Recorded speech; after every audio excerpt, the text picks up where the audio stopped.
Oh boy. So it begins.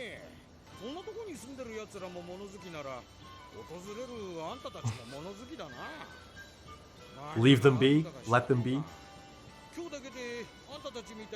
10. Right. Interesting though. There could be others. Surprises. I mean, I know at least one party from the last episode that is going to show up. Speak of the devil. This might be out of their league at this point.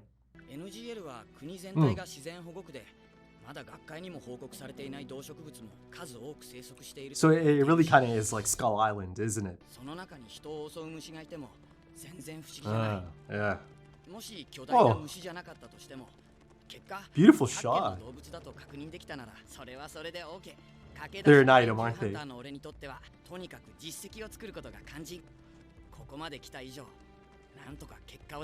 Oh man. Oh. Yeah. Unfortunately, that kind of felt like the nail in the coffin. Okay then.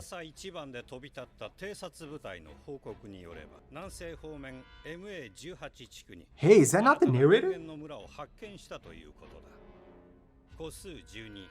It is, isn't it?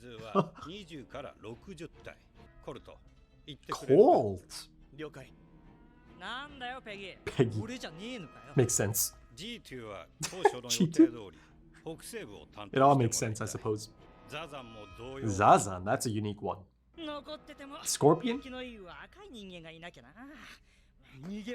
Yeah, it's in Chiru's nature, isn't it? Thrill of the hunt. Colt, my guy. It's not going to be that easy anymore. They even have names now. Ooh, right. It's in their nature. That thirst, that hunger has to be satiated. The clothing is still a little bit goofy. That one's got like a cross as well.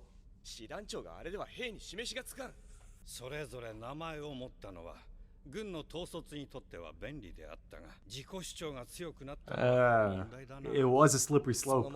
Even the names, right?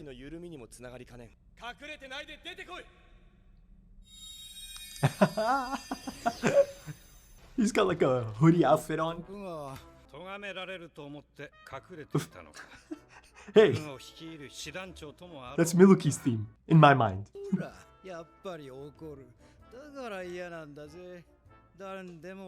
I like him. Really chill attitude. Yeah, this other one sounds like a troublemaker, huh?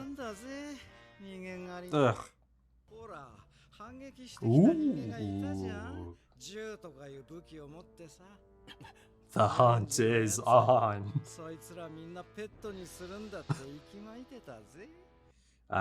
I spoke of this. I might get to see some downright nasty Chimera ants. Ruthless. Yeah, they've seen it. Oh my god. Centaur.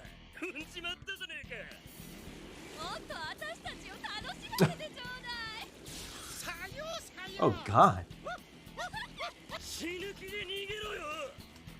Hey, they might be leading them right back to their base.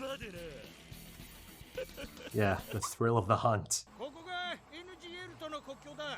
He's like, I'm not gonna go any further. Oh. That's an interesting entrance, isn't it? Oh god, how many of those? How many of them are going to come back out? This feels like a big moment. Yeah, that bit at the end there.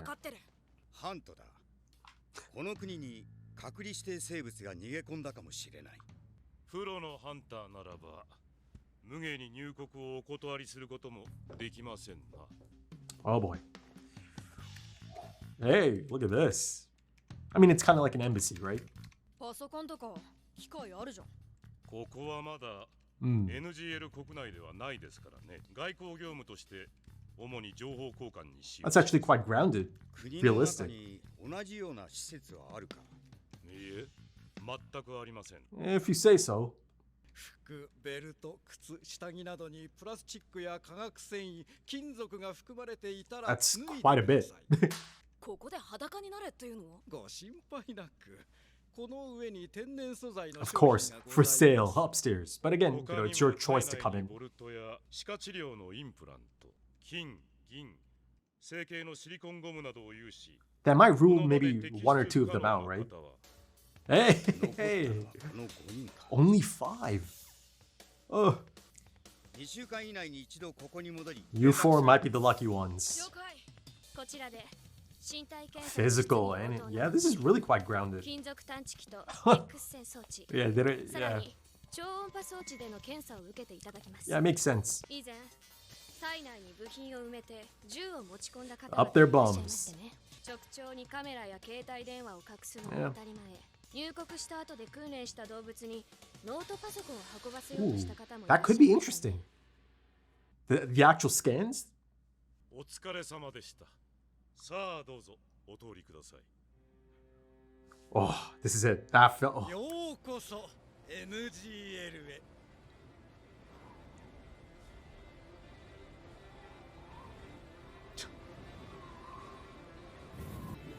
Oh. Yeah, I just got chills. I just got chills. ハント開始だ。 All a matter of perspective, isn't it? You might be on the opposite end of that hunt at some point. 大昆虫の目撃？そんな報告はありませんね。 Is that 仮 right? にそんな生物がいたとしても、大騒ぎするような人はこの国にはいませんよ。 Part of nature and all も of し that. も動物に襲われて死んでも、それは自然の生物としての我々の寿命なわけです。 That really felt like Dragon Ball Z. ここの連中の言ってることが Yeah. 本当だとしての Yeah, 話。 Kilo has been. ずっとついてきてるね。 Watchdogs. 特殊言語地区 Hey, cute. 未開の部族との交渉役とか手のいいこと言ってるけど監視だろあの二人。 Yeah. 俺の勘が言ってるここにいる Yeah, yeah. He's been quite sure. That's a feeling I had in the last episode as well. Ooh. Look at this. A clown? 動くんじゃねえぜ。死んじまっても責任 What the hell is going on here? So this might be one of those other creatures. 人間様に指図すんじゃねえ。 But it's got a three-piece suit? 人間様わからないね。 Familiar voice. 俺とオタクでどこが違うんだ。 Hey. やれやれ。 Yare yare. 救えねえぜ。おっさん。 Old timer. Interesting. Whoa. Ooh. Pressurized water. 生まれ変わって出直しな。ああ、やっちまった。 Oh, it's that guy. The chill dude. 殺しちまったら保存しておけねえだろ。 Whoa. Oh, it's an actual Chimera ant. 勘に触るんだよ。こういう野郎は身の程ってものを知らねえ。こそこそ逃げ回るようなら可愛げがあるってもんさ。 Huh. 動くなってのは俺に言ったんだよな。師団長の俺によ。 Like, yeah, he doesn't care. Interesting. There's something interesting あん there. まり調子に乗るんじゃねえぜ。心の広い俺だから Yeah, he's kinda 多めに chill. 見てやってるんだぜ。 Whoa, so this is a Chimera ant. 救えねえ。 Yeah. Oh. Ooh. That's like a rabbit? 黙らねえと今すぐ Yeah, it's a rabbit. ラモット、 Plus something Ramot. 何してる？獲物を運ん Oh, でるんだよ。 this is going to be いや interesting. わかるだろう。獲物は厳選しろ。それに今日のノルマは終わった。運ぶだけ無駄。だったら俺が食ってやるよ。どうせいつかは食われちまうんだ。 Yeah, yeah, Colt. There's going to be a lot of this. これは命令だ。ラモット。 Okay, okay. That's concerning, but for now it looks like... Yeah, he's still the top dog. Just barely. Just barely. 勝手な奴らが増えて困る。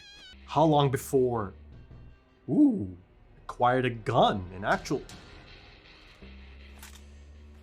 How much water did he shoot into him? 別にいいんだよ。俺は好きでやってんだから。Yeah, you're good at it too. It's like Yakuza. Hitman. 手土産持参で行きゃすぐに入隊できるんじゃねえか。This is... I can't believe I'm looking at a fluffy pink koala who's really quite intriguing. ひどい。一体誰が It feels like it's a matter of time. 銃 Yeah? 誰かが銃で応戦してるんだ。これがその化け物の仕業だとしたら、このメンバーではとても Yeah, he understands. It's a bit out of their league. Or it might be too late. Oh god, it's too late. いいな。 But these are like those base ants, right? First generation. So the kind of... Ooh. Go on then. Show me. Oh. He's an emitter? Beautiful. It's... I love how it's actually mimicking his real life bow and arrow technique. Yeah, that's gotta be one of the... Oh.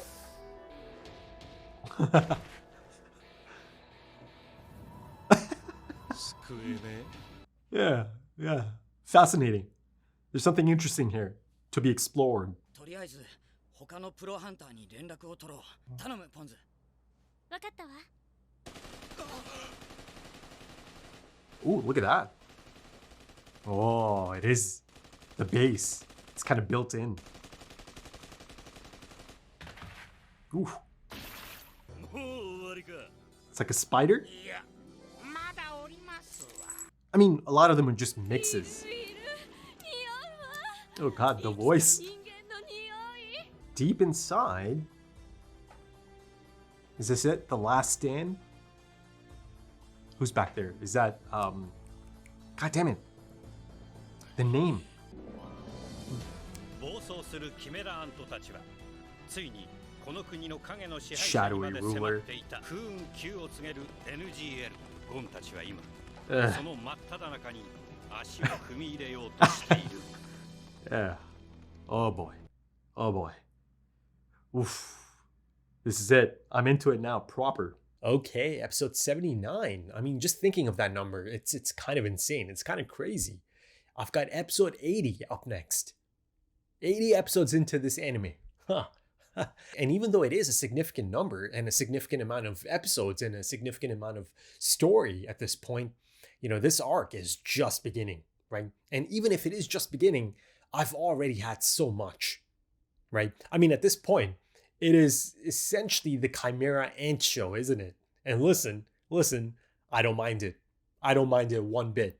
I mean, I think it's really, really quite impressive that Togashi just easily managed to, you know, introduce this whole new ensemble cast of characters, you know, interesting and unique personalities, you know, fascinating characters, and, you know, goals and motives and disposition, you know, really unique dispositions on display here. And this happened over the span of a few episodes, right? Hell, you know, a few of them I actually got to meet in this episode, and already over the span of this one episode, they feel like really interesting and engaging characters. You know, there's actually at least one or two that are introduced in this episode that I really kind of took to, you know, that I really like. You know, our pink fuzzy koala being, you know, one of the standouts.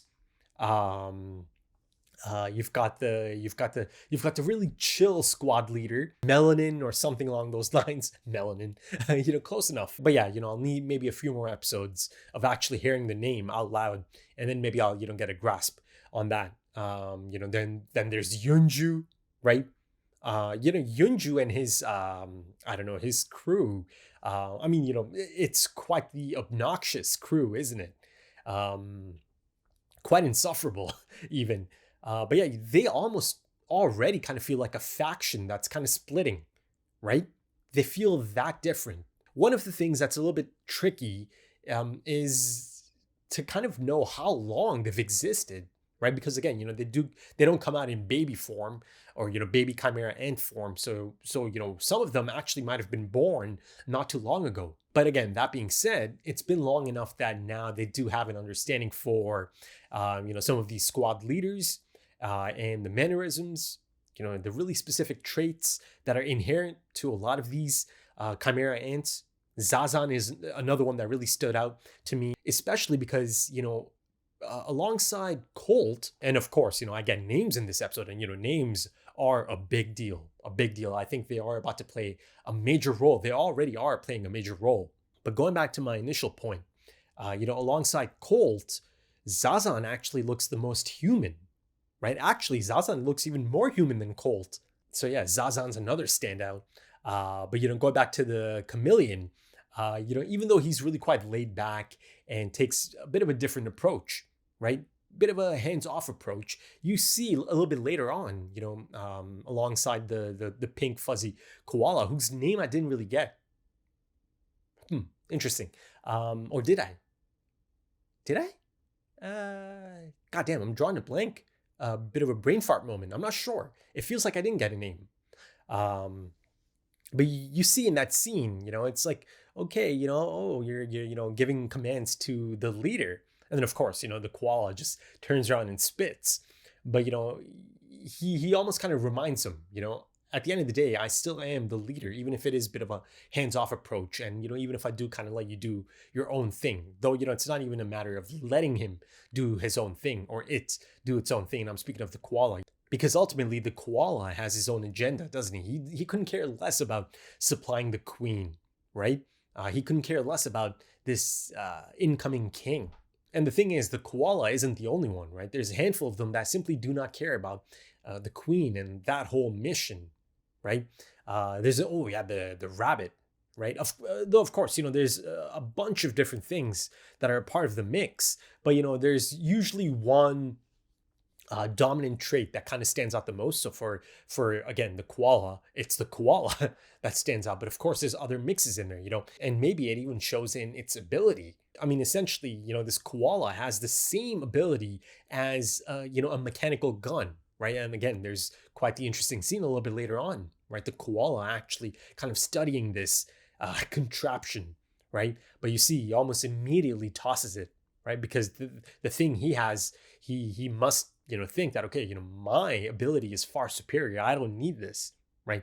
And his ability is essentially like a sniper. It's essentially highly pressurized water that he shoots into people. Though, it is a bit of an interesting depiction, isn't it? The actual, aftermath of it. He's pumping so much water at such a high speed that it's actually kind of leaking out of them, right? Constantly almost for, seconds.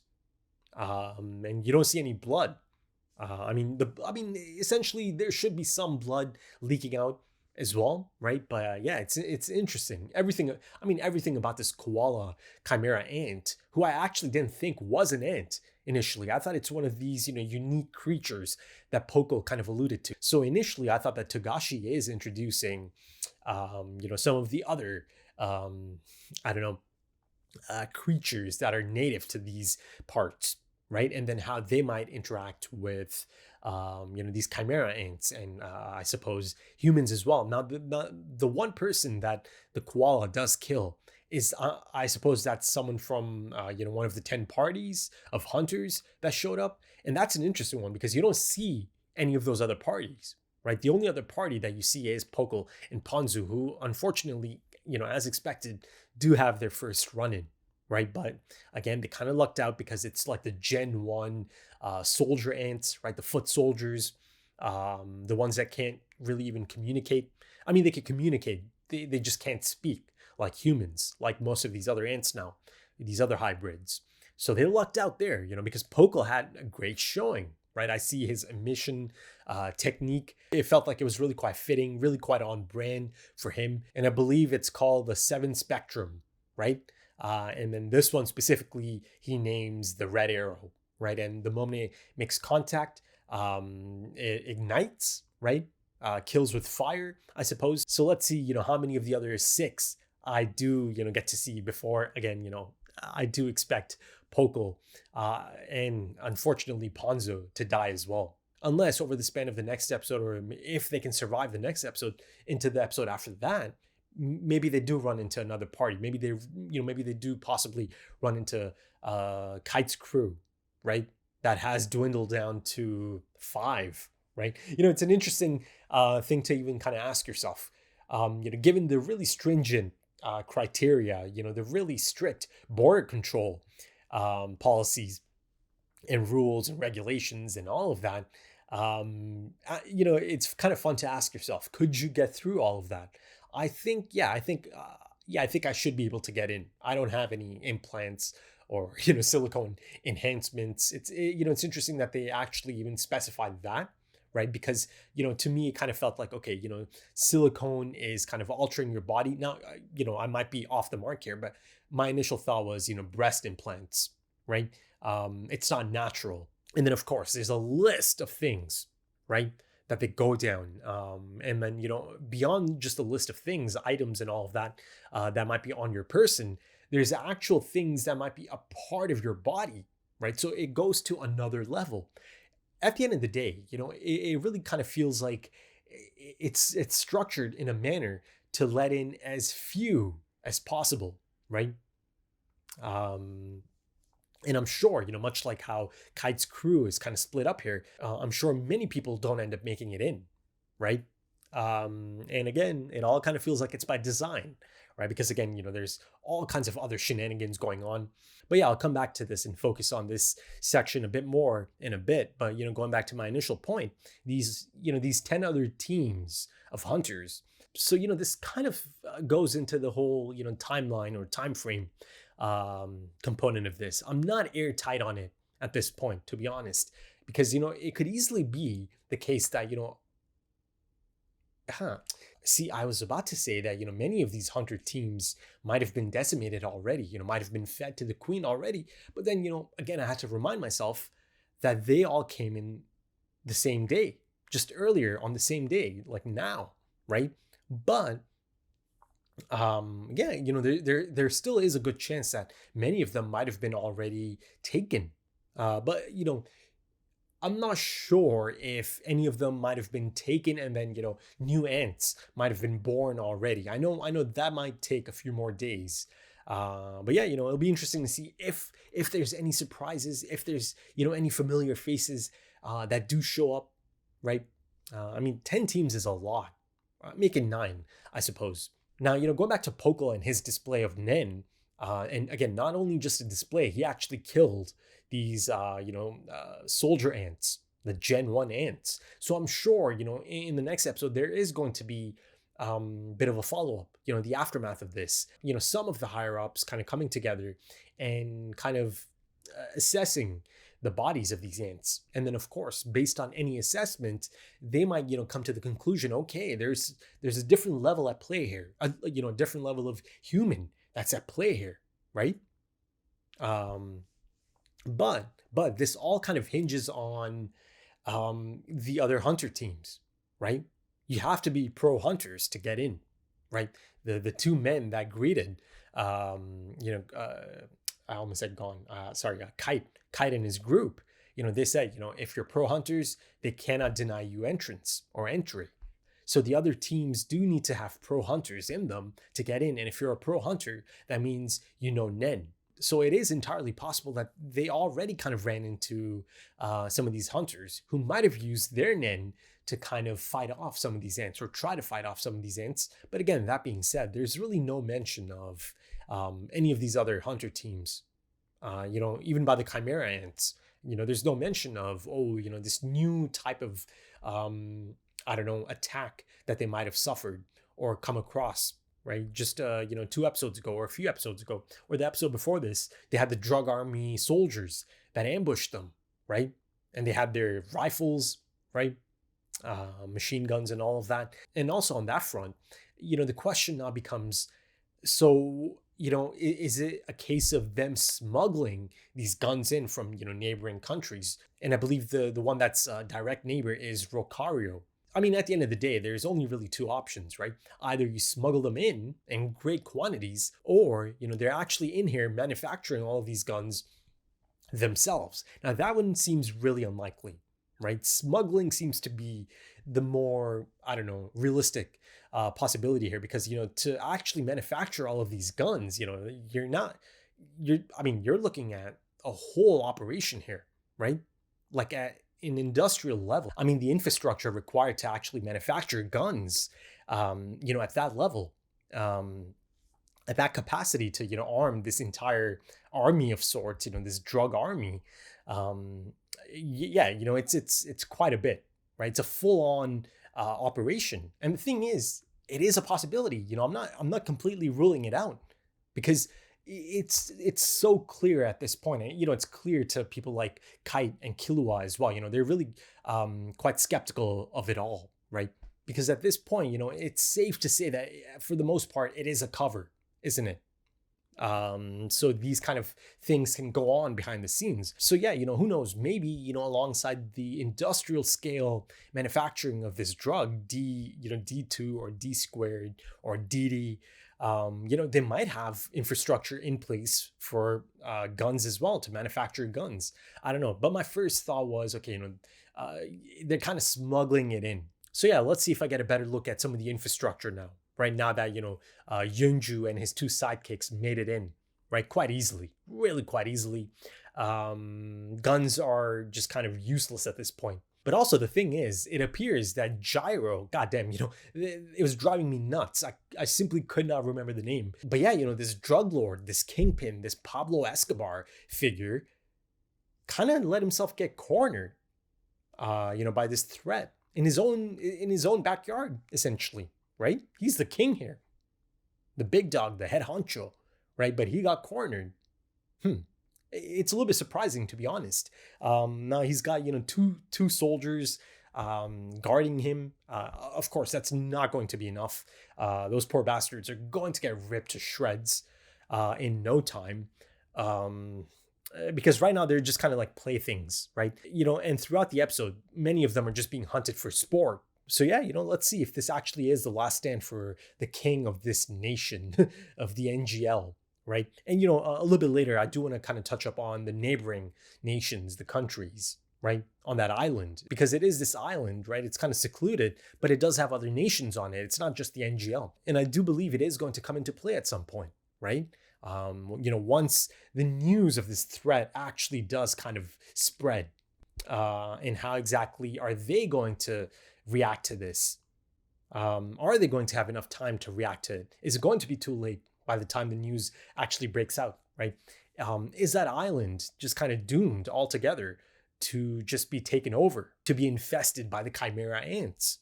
And then, of course, you also kind of have to look at it long term as well. Once the king does arrive, it really feels like this slice of land, or this island that does have these nations, within it, it's probably going to be taken over. Right. And then, of course, the king is going to rule. Now, I don't think that the island itself is going to be enough for this king. Right. I'm sure he's far more ambitious than that, and I touched up on this, right? Kings rule. And, this king figure and the things they've set up. Yeah, this is the type of figure that wants to rule everything, essentially, right? I mean, even in the last episode, you have that line of dialogue, right? And I kind of speculated on that line of dialogue. The queen said, "You are going to rule this world." And the thing is, I do kind of keep thinking about the arrival of the king, right? The type of personality this king is going to have. How exactly is this king going to treat its own mother, right? The queen. How is the king going to treat some of these other Chimera ants, right? Be it the squad leaders, the ones that are below the squad leaders as well. Then, of course, there's the King's Guard that is imminent, right? I do hope to see them soon. Maybe not in the next few episodes, but, hopefully soon enough.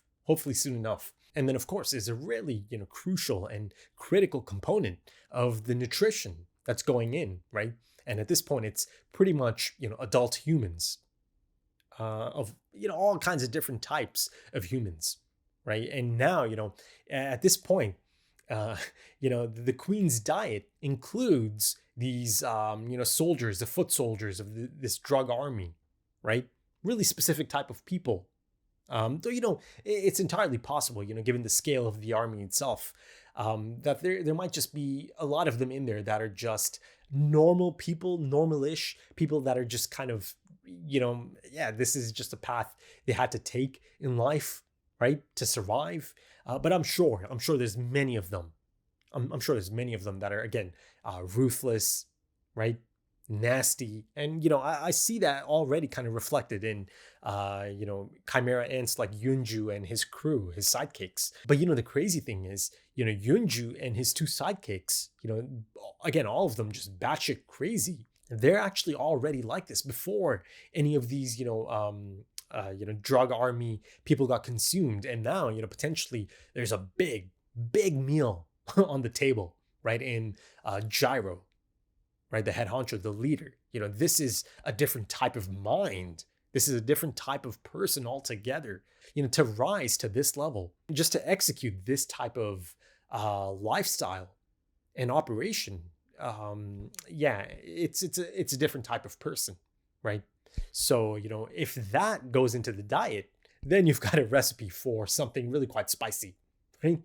But again, it remains to be seen if this is going to be this Gyro's last stand, right? Again, I feel like he let himself get cornered quite easily. But the crazy thing about this is that as formidable as the Chimera ants might feel at this point, right, and as ruthless and nasty as they might be, at least a handful of them, this is before any potential Nen gets introduced into this, right? Because once that comes in, and it is going to come in, right? Because the human genes, the human DNA is a part of these ants. Though I believe they did say every single living thing has that aura. But even beyond that, they do have human DNA, human genes inside of them, right? It's part of their buildup at this point.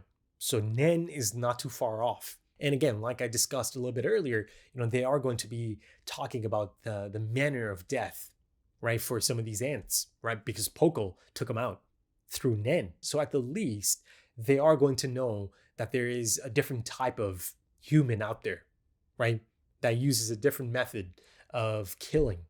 At this point, a thing I really kind of keep thinking about is the other ants, right? I spoke a lot about the ruthless, the nasty ants, the Chimera ants I get to see in this episode, and the really unique ones as well, that kind of almost fit in the gray area. Someone like the koala ant, who I think is going to kind of serve as an interesting, example or interesting case study, because throughout that episode, and throughout all of his scenes, and some of the stuff he had to say and his reactions, to me it felt like, okay, you can do quite a bit here. You can do quite a bit, right? There's a lot of interesting moments, and I don't want to deviate too much from my initial point. So of course, let's put a pin in that for now and come back to it. But my point, or the thing I'm really kind of thinking about now, is some of these other ants, right? Ants like the turtle ant, Peggy, you've got Kurt or Colt, right? These are totally different types of Chimera ants. Yes, they are certainly devoted to the queen and that cause and the mission and all of that, but their disposition is a little bit different, isn't it? Right? So I keep thinking about someone like Gon.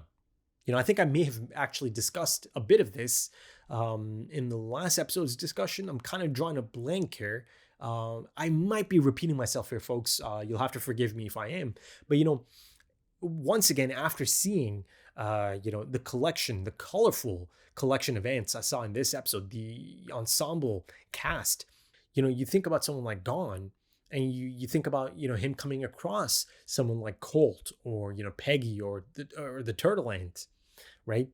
Yeah, it's going to make for some interesting scenes, right? Because Gon is the type of person who is going to look at it, or look at those types of ants, Chimera ants, and think, okay, they're not that bad. They're actually not that bad, right?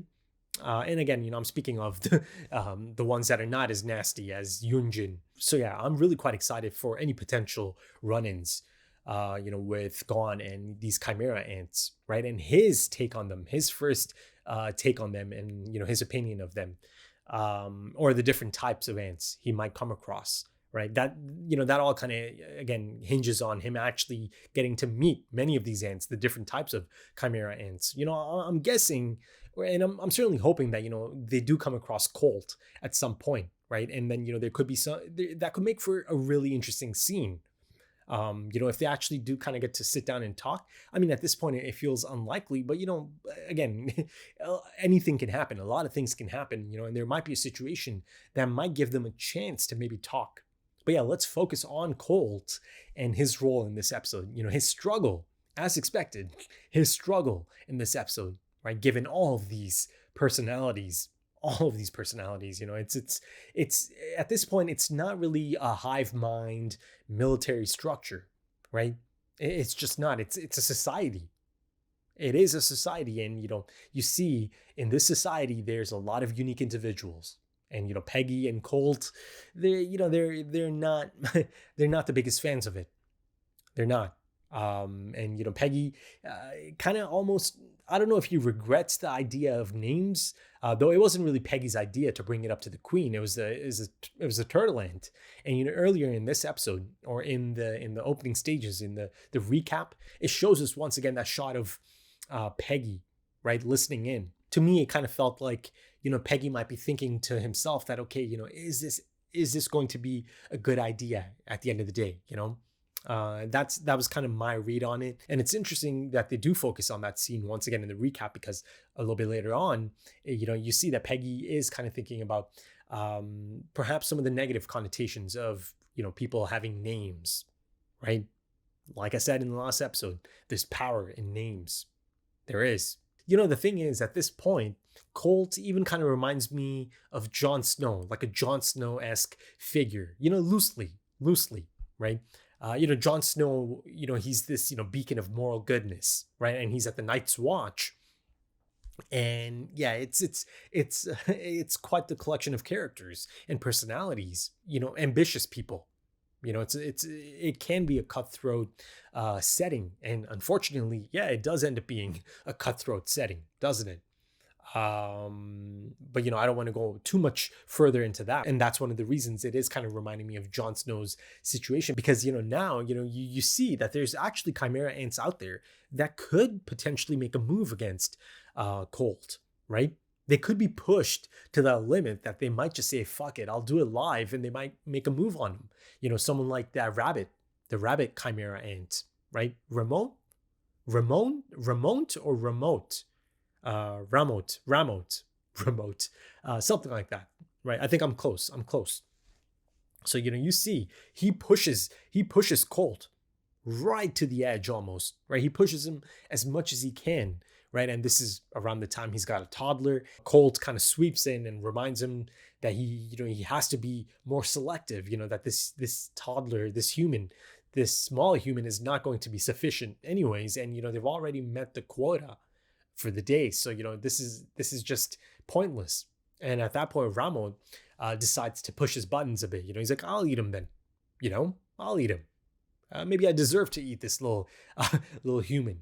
And it is a bit of a tense standoff. It is a bit of a tense situation. But at the end of the day, Colt holds strong, right? And at the end of the day, just barely, right? Just barely, he's still the top dog. And, Ramon, he knew he kind of had to listen, right? I mean, he still kind of tosses the kid and probably broke the kid's arm or something, or a leg, hurt the kid. But you see in that close-up of Ramon that it took everything he had in him to, kind of just comply, right? To be obedient, right? To take that command. Yeah, that one is going to be trouble for Colt, isn't he? And earlier I mentioned that, it already kind of feels like there might be different factions, even if officially there aren't. I can see something like that happening at some point in this arc. Different factions of ants, Chimera ants. Again, you kind of always go back to post, Birth of the King. How are things going to play out then? How is the king going to look at some of these Chimera ants?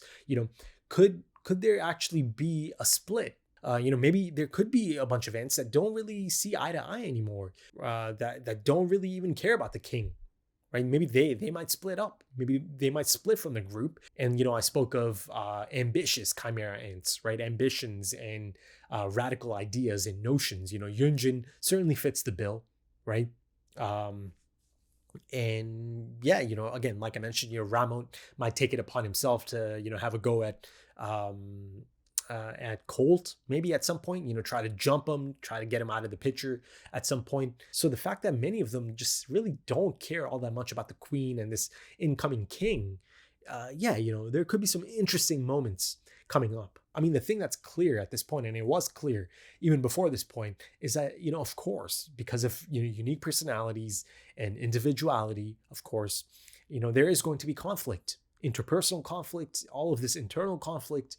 And yeah, because of that, it's going to make a lot of really interesting situations, or it's going to make for a lot of interesting situations, right? And I'm really quite excited for that. So Colt is always kind of sticking to the script, essentially, right? Always kind of reminding them about the queen and, the end goal and all of that. But, in doing so, I think it also kind of allows him to, stop any unnecessary death or killing or killings. I think a part of him most definitely recognizes that, okay, this feels unnecessary to kill some of these young ones. It just feels that a part of him, subconsciously is kind of limiting some of the killings, right? The unnecessary killings. And, again, he reminds them, they do not hunt for sport, right? For entertainment. He tries his best, but it's not as if any of them are really listening. You have Chiru, who kind of tells him to chill out. It'll be easier like that. Don't be so stressed out. And then of course you've got Zazan, who straight up just tells him, don't you dare. She didn't use that term, but she said something like that, right? I'm not going to let anyone tell me how to hunt, right? I'll do my duty. I'll bring in the required amount, but I do the hunting, right? And I'll do it in any state of mind that I please, right? And of course, like I said, many of them, they just love the thrill of the hunt, right? And I know I've said it too many times at this point, but it's part of their nature. It's in their nature. It just is, Once you start mixing and matching all of these genes from different animals, and you've got humans in there too, the human genes, it's just, yeah, it's crazy. It gets really quite crazy, doesn't it? But yeah, you see that many of them just feel the need to satisfy their appetite, right? Those urges. So right now, for many of them, it's kind of like a balancing act, isn't it? Right? Satisfying their own appetite, but also, fulfilling their duties and, bringing in the right tributes or the right nutrition and all of that, right? But again, these individuals, these characters, these personalities are, they're too complex to be of that hive mind, right? Sooner or later, many of them, it might just feel like, okay, hold up. I don't need to be doing this. I could be out there doing my own thing, have all the freedom to do my own thing. I don't need to do this, just because I was born into this. I'm kind of, tethered to this responsibility or this duty. So yeah, there's an interesting angle there as well. The idea, the concept of being born into something, right? And that can apply to so many different aspects of life, or just so many different positions in life. But one of the standout scenes is the meeting that they have, right? The Chimera ants. And at this point, I get the names for many of them, and I get to look at many of the new ones or ones I didn't see before. And at this point, the costumes or the uniforms or just the clothing, it's so noticeable, right? So noticeable. It's actually deliberately over the top, isn't it? Togashi is really kind of going in on these outfits. So it's not even just a case of functional clothing to just kind of cover them up a bit. No. It's all in. It is all in. Some of these designs are just insane. Like you can't even begin to think how exactly they got the idea for this. How Chimera ants could even know about this, right? One of them's kind of like in a top hat and like a really fancy looking jacket. Just all kinds of strange designs and again costumes or uniforms or clothing. So yeah, that's one thing that's kind of it has me kind of scratching my head, because there's just no no signs of any explanation for any of it other than just kind of like accept it and move on, you know? And it feels like that really just might be the case here. I mean, the koala has a suit and it's like a custom fit, you know, made just for him. I mean, listen, you know, it's a really interesting character design, you know, to have a fuzzy pink koala in a suit. I mean, he looks like, you know, he could be right out of the Yakuza, or, you know, he's like a character out of Transporter, or, you know, Hitman, or even John Wick, right? I mean, whose genes ended up in this koala for it to be like this, to have this really specific disposition? But going back to, you know, the entrance, the border control and all of that, or the second phase of it, the physical and the interview, they have trained professionals in these positions. And yeah, you know, like Kite noticed, it is really quite strict. It is. And of course, you know, she explains the reasoning behind that as well, you know, the scans, all the different scans. And, you know, there's actually even an interesting moment there as Gon and Killua are looking at their scans, their MRI scans. Now, you know, this, I'm not sure. This all kind of depends on the amount of detail that, you know, Togashi, you know, decided to put into this. And, you know, Togashi, up until this point, you know, 79 episodes in, yeah, he is one for detail from the things I've experienced. I'm sure you could read something into those scans. You know, I'm sure many of you have kind of looked into it. I'm sure there's, you know, long, you know, running theories and all of that.